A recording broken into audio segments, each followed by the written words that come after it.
Selamat pagi semua, salam sejahtera bagi kita semua.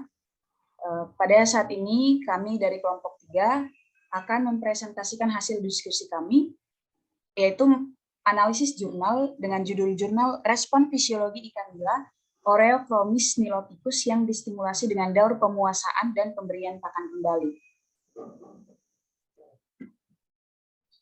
Sebelum kami menjelaskan, ada baiknya kami memperkenalkan diri. Untuk kelompok 3 sendiri beranggotakan 4 orang. Yang pertama ada Chelsea Novalin, yang kedua ada Fazalia, yang ketiga saya sendiri, Febi Nadia, lalu yang keempat ada Maharani. Untuk itu, kami akan mulai presentasi kami. Sebelumnya, saya akan menjelaskan mengenai poin-poin topik pembahasan yang akan kami jelaskan. Ada 6 poin.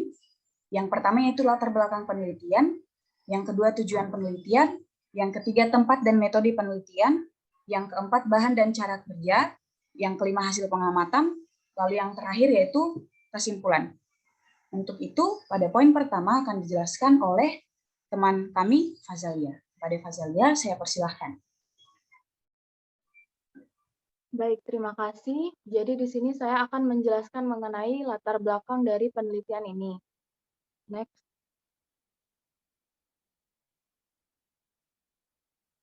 Nah, seperti yang kita ketahui bahwa ikan nila ini merupakan salah satu ikan yang banyak dikonsumsi oleh kalangan masyarakat kita. Dan dia juga termasuk ikan komersial atau ikan yang penting untuk menyokong kebutuhan protein hewani bagi masyarakat. Kemudian, seperti yang kita ketahui bahwa ikan nila ini memang sangat mudah untuk dibudidayakan, akan tetapi harga pakan ikan nila yang cukup tinggi dari waktu ke waktu ini akan memberatkan bagi seseorang yang akan membudidayakan ikan itu sendiri karena harga pakan dari waktu ke waktu ini akan berdampak pada meningkatnya biaya produksi. Oleh karena itulah, perlu dilakukan suatu alternatif dengan membatasi pemberian pakan pada usaha budidaya ikan nila, sehingga dapat meningkatkan produktivitasnya. Next. Kemudian di sini ada deskripsi, jadi pemuasaan pada ikan ini akan memicu perubahan fisiologis. Kemudian perubahan yang terjadi itu salah satunya adalah stres yang akan dialami ikan karena proses pemuasaan tadi. Kemudian stres ini merupakan sebagai respon bertahan terhadap stresor atau penyebab stres. Kemudian kondisi stres ini akan mengakibatkan terjadinya penurunan jumlah eritrosit, kemudian hematokrit dan kadar hemoglobin. Sedangkan jumlah leukosit cenderung meningkat. Jadi perubahan fisiologis pada ikan yang akibat stres ini itu bisa diidentifikasi dari kandungan darah pada ikan tersebut. Kemudian tujuan dari penelitian. Next. Jadi tujuan dari penelitian ini ialah mengamati respon-respon fisiologi ikan nila, baik dari segi hematokritnya, kemudian ada osmolalitas plasmanya, kemudian kadar glukosa darahnya, dan hemoglobin pada kondisi puasa dan pemberian pakan kembali. Selanjutnya saya kembalikan kepada moderator. Baik, terima kasih kepada Fazalia. Untuk yang selanjutnya, poin yang selanjutnya akan dijelaskan yaitu tempat dan metode penelitian. Untuk poin ini saya serahkan kepada Maharani. Kepada Maharani saya persilahkan. Baik, terima kasih atas kesempatannya moderator. Selanjutnya saya akan menjelaskan mengenai tempat dan juga metode penelitian.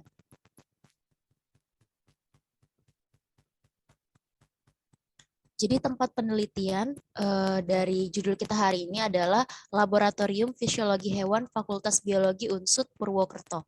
Next slide.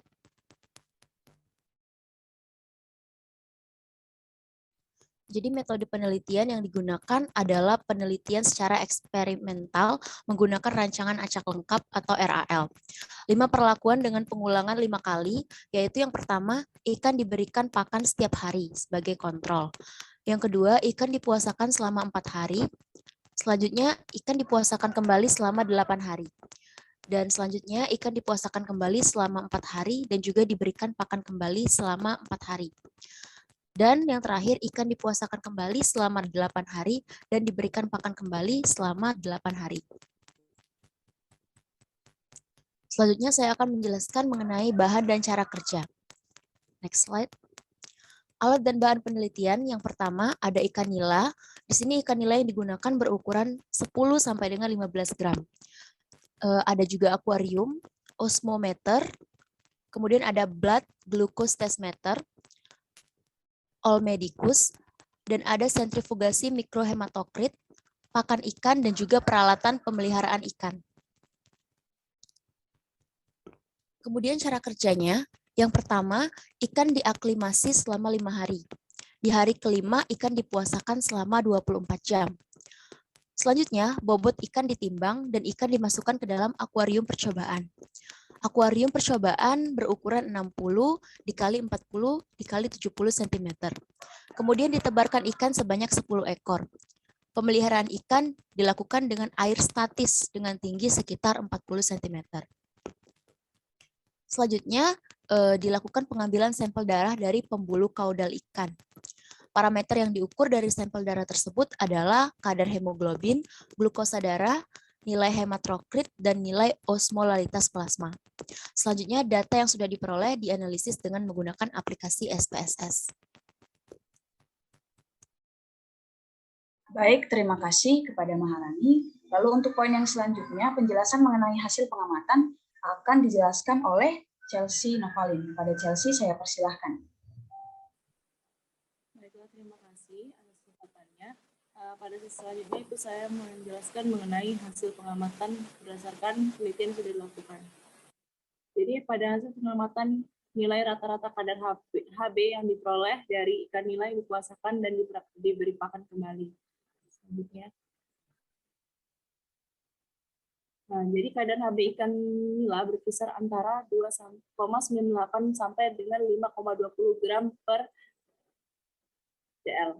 Jadi masing-masing didapatkan itu pada perlakuan kontrol 3,94 gram per DL, itu ikan yang dipuasakan selama 4 hari sebesar 2,98 gram per DL, lalu ikan yang dipuasakan selama 8 hari sebesar 3,91 gram per DL, dan ikan yang diberikan pakan kembali selama 4 hari sebesar 3,6 gram per DL, dan yang terakhir itu pada ikan yang diberi pakan kembali selama 8 hari sebesar 5,2 gram per DL.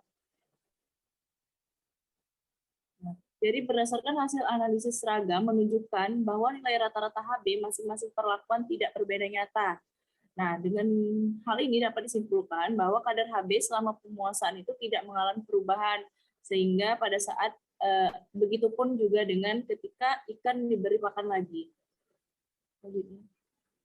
Lalu yang kedua itu hasil pengamatan dari nilai osmolalitas plasma darah ikan. Selanjutnya.